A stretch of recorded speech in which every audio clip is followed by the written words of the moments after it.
One of the aspects of the game that I feel goes underappreciated and underutilized is one of the things that helps to make your Amazon playthrough that much easier, because you'll be having quite the tank at your side with the potential to be able to do quite a bit of damage. Today, we're going to be discussing the Valkyrie. We're going to be talking about the different levels, at least the key ones, for the different items that she could spawn, the ability to spot what she's actually going to spawn with when it comes to her armor and her weapon, and much more. And in the end, we're going to go ahead and test the limits to see what she can actually take on when it comes to being at level 27 in the game, to be able to see just how powerful she can really be. Before I go any further, I want to give a huge shout out to Sylvester Stallone, who made an amazing guide on the Valkyrie, for which I'm using as reference to be able to make this video. So make sure that you go check the link down in the description below. That way you can follow along as I go through this, or you can just check it out on your own time. And I'll also have the Diablo Wiki link for this particular skill down in the description below as well.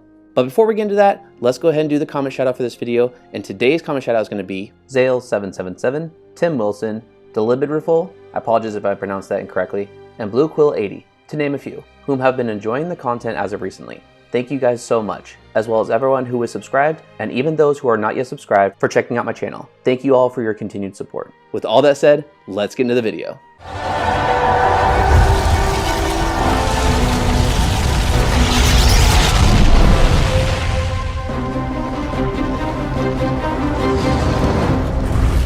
There are some important points of interest to know when it comes to spawning a Valkyrie. At level 17 is when she switches from using a lance to a warpike, and this is where a lot of Amazon players keep her at for the most part, because with plus to skills and plus to passive and magic skillers, it's easy to hit at least 17 points for her to be a great addition to you when farming, without having to invest more hard points than what's necessary. However, at level 27 is when she gets her final magic item turned into a rare, now having a rare tiara, with this level being the final one for her items upgrading and becoming rare. She is now equipped with a rare warpike, rare Sacred Armor, rare Crusader Gauntlets, rare Myrmidon Greaves, rare Colossus Girdle, rare Amulet, and lastly, a rare Tiara. What's really nice about this is, just like when it comes to the Ancients on your way to being able to fight Baal, she'll be able to spawn with random monster stats on her items, and this is where you'll be able to see the color changes when it comes to her gear. First, looking at her weapon, the color of her warpike will indicate the type of damage she will do. There are 5 different colors that it will spawn as, but with the most ideal would be the blackened warpike, as this means it spawns with the Cruel mod, meaning that it has enhanced damage on it. This will greatly increase her damage output and make her a valuable asset to you when playing through the game, or when farming in the endgame. Moving on to the armor, this might be where it's a little bit tricky to be able to distinguish between the specific mods or stats, whatever you want to call them, that she'll be able to roll with, because the difference in the colors might be a little bit harder to see, at least at first. There are 8 different colors that she can spawn with. However, the most beneficial if you're wanting her to be a tank is to look for the red armor, as it has a huge boost to life, as well as she will be able to regenerate her health at a much faster rate. When it comes to spawning the Valkyrie with the ideal armor and weapon, this is something that might not be first try and might take even several dozen attempts at spawning her to get the ideal Valkyrie for you.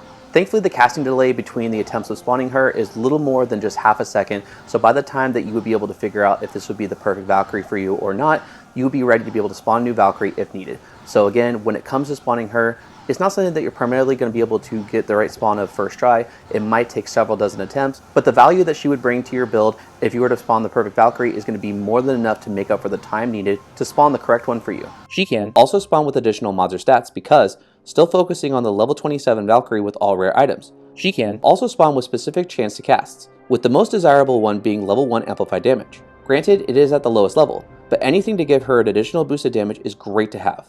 Looking at some of her stats, sticking with the 2 main levels, being level 17 and level 27, for those only wanting to go to level 17, her health would range from 1600 to 2016. Additional percent damage is around 425, and resist all is at 34. And at level 27, her health ranges from roughly around 2480 to 2976, with additional percent damage is around 675, and resist all is 54.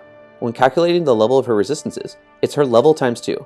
However, she also gets an additional synergy bonus from Decoy, being +2 to resist all for each point, making her full resist all calculation come up to her level plus the base Decoy level times 2. For the items she's going to be using to spawn with specific mods or stats, again whatever you want to call them, that would be dependent upon the item level for which they are spawned as. To be able to understand the item level, a level 1 Valkyrie is going to spawn with item level 25 items, and for each point put into Valkyrie is going to increase the item level by 3 points. So for those that are going to go up to 17 to be able to have her spawn with a warpike, she's going to be having item level 68 items. She also gets additional boost to her own dexterity based on the hard points toward her skill she is spawned with each level being 12 points into dexterity, increasing her defense and attack rating. However, this will not be reflected when looking at the skill tooltip. Also, putting points in her synergies is going to make her much more of a tank than simply just putting points in her skill, for any of you guys that are wanting to play more of a passive Zon. Just as Nubirish said that they are doing with their Valkyrie, being at level 17 for the switch over from using a lance to now using a warpike. But something to take into consideration is she is going to be treated as a minion, so when it comes to, for example, fighting the act bosses, she's going to be taking a lot more damage by comparison to your character or even your mercenary. And if you want to know more about this, again, I do have links down in the description below for any of you guys who want to go ahead and check it out further. Now, saying all that isn't to be able to discourage you from having a Valkyrie to be able to fight alongside you. Granted, I do understand that a lot of people would rather invest their skill points elsewhere in the additional skill trees, but she is quite powerful on her own. And that's what I wanted to test with this video, to be able to see what she can and cannot handle. I'm going to have my Valkyrie be at level 27, as that's going to be the last level for which she can have her magic items now all become rare items. I also prior did have her and a mercenary solo Uber Tristram in Pluggy 1.13, mostly because there weren't minions. But in Diablo 2 Resurrected, I know they wouldn't be able to handle Uber Tristram on their own. So for this video, I'm going to stick with the act bosses to see what her limits are. I have Decoy Max to help increase her health, Maxed Out Penetrate to increase her attack rating, and 10 points each into her other synergies, because Diablo Wiki said so. And for any of you guys that are going to go ahead and leave the comments, yes, I do understand that this is a very extreme situation, just like when I had my Act 5 Mercenary go ahead and solo the entire process to be able to go through the Ubers to be able to collect the torch, that the Valkyrie can handle herself as far as survivability, as well as to be able to deal damage. And I'm going to have my Valkyrie take the place of what my Amazon would be as far as doing all the damage when it comes to killing the act bosses, while my Amazon is going to be playing the role of a decoy and not contributing to the kills in any way at all. But please do understand, this video isn't to say to have the Valkyrie go ahead and solo the entire hell difficulty, as the walk from the rogue encampment all the way to the Worldstone Chamber. Damn, that's a long ass walk! Now you can take her levels much higher than what you're going to see in this video, depending on the plus the skills gear that you would be using, as well as to be able to use a lot of the passive and magic skill or grand charms, depending on the demand that you have for your build. However, with this video, I just want to simply have her at the level for which she would have her last magic item now become rare, to be able to see how well she can handle herself. Let's see how well this goes. We're going to go ahead and start off with Act 1 and Duriel, ending all the way in Act 5 with Baal. Let's go ahead, check it out. The fights will be sped up as necessary to save time, but the full length time for the fights will be shown after the kills are made. Now make sure you don't make the same mistake I did and have them spawn at players 8 for single player offline. Unfortunately, Andariel had become active at players 8, so she will be fought as is. Now for transparency, I did end up going to all the other act bosses first and come back around to Andariel. Being that she spawned at players 8, I figured that my Valkyrie now has a higher chance of dying, but decided to see how well she can handle it anyway. It seemed as though the health for both my Valkyrie and Andariel were almost neck and neck at certain points. Granted that I didn't spawn the ideal red armor and black weapon combo, but I was more focused on the weapon being perfect rather than the armor, as I did over 100 spawns and still couldn't get the ideal red armor black weapon spawn to happen. She is not using any battle orders from Call to Arms, she isn't being enchanted by Demon Limb, everything being done is 100% from the Valkyrie with the use of the points into her skill and all the additional points into her synergies to make her a tank and to be able to help her do quite a bit of damage. This is where I got a little nervous, because I literally couldn't help her. I could teleport her away, but I wanted her to try to handle the act bosses on her own without much assistance, if any at all. But, unfortunately,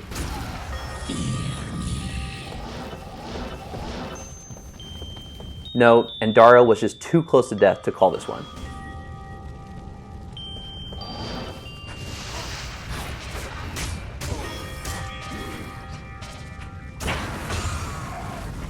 Overall, not too bad for a player's 8 and Duriel kill, with again, not the most ideal spawn, but was still effective.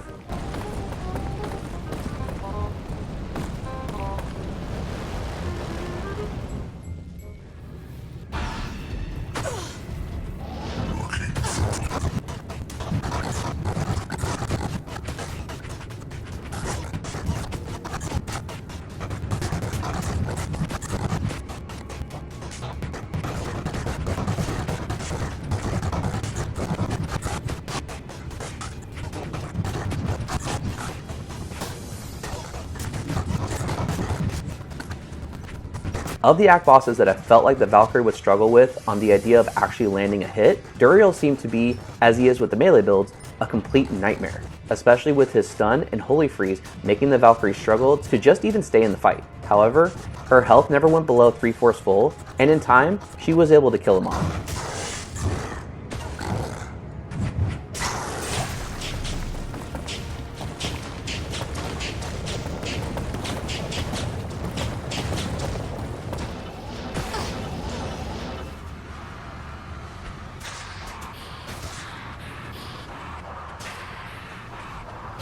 The Valkyrie taking on Mephisto was surprising to me, because I thought the poison damage would do more than it actually did to her. Granted, she did have a few hits where her health was going down much more than I expected, but she was able to stand her ground very well.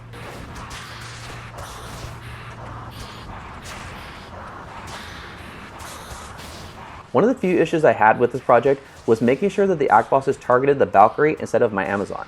I slowly started moving farther away from Mephisto so he could solely just target her, even getting close to the distance of being able to moat trick Mephisto, with him still trying to attack me. But as his health was whittled down to nearly nothing, I moved in closer again to be able to see the kill, as the point of being able to show that the Valkyrie can actually kill Mephisto on her own was more than proven at this point.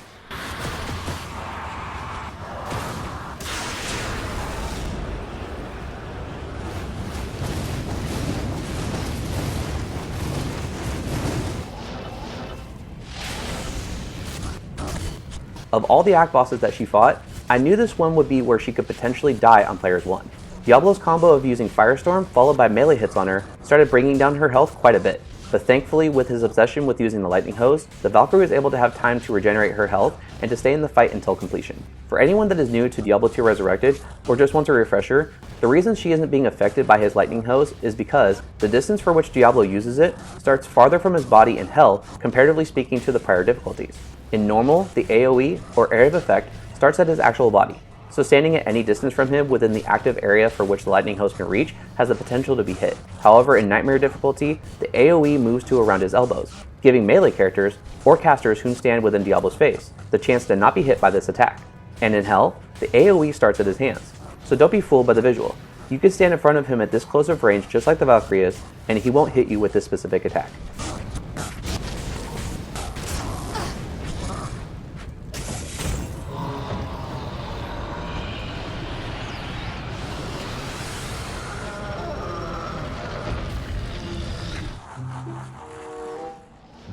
Look at the sped up amount.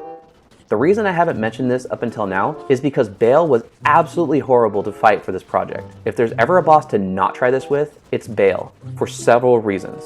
He teleports, of which this was the first fight where I had to teleport my Valkyrie around to make sure that she stayed around him to target him specifically. Speaking of, his festering appendages had her distracted constantly. And lastly, his clone. I couldn't find a single way to be able to avoid him in the long run. I tried going back into town to have him despawn. However, he came back shortly after. I tried moving the real Baal away from him, but eventually Baal teleported closer to his clone and had him get back into the fight. Even once I was able to pull Baal clone away from the real Baal, and he eventually disappeared, but then spawned again.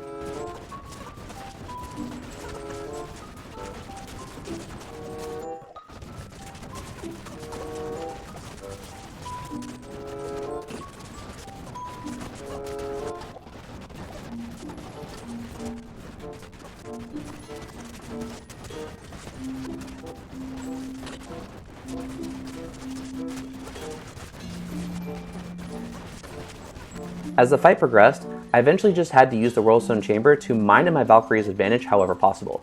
Mostly just trying to keep the Valkyrie and Baal fighting each other close to either some of the Whirlstone pieces in the floor or by some of the pillars. That way if he ended up knocking her back, she wouldn't go very far, if anywhere at all, and would continue the fight.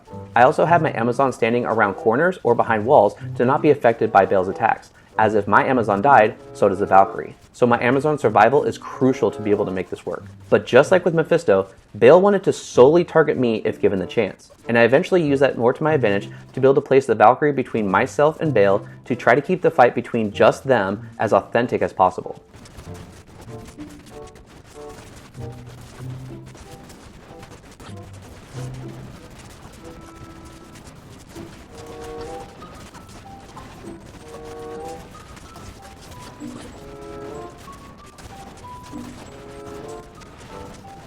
In the end, with the very long awaited moment, she was able to pull it off. And yes, that's really how long it took for just this fight. Shows initiative, determination. Proud of you! And that's going to do it for today's video. I hope you guys enjoyed it and were able to see just how well the Valkyrie can handle herself when you're able to level her up efficiently and to be able to really maximize the synergy boost that she gets. Now granted, again, I know people are not going to be having the Valkyrie just go ahead and solo the entire hell difficulty, but with even just putting 1 point into Valkyrie with all the plus to skills that you would be getting on your items, you can make her a really viable choice to be able to have fight alongside you when it comes to going and farming all throughout the game. If you like this kind of content and want to see more, hit the subscribe button and hit the bell notification to be notified whenever a new video comes out. Come on. Come on. Come on, then. There you are. There you are. And if you like this video, please let me know by leaving a like. It really is appreciated to be able to help my channel to grow. And if you want to see more of my Diablo 2 Resurrected content, make sure to click the card in the corner up above to check out my Diablo 2 Resurrected playlist with a lot of videos already in it, with a lot more coming in the very near future. Other than that, I hope you guys are staying safe, and I'll see you guys in the next video. Take care.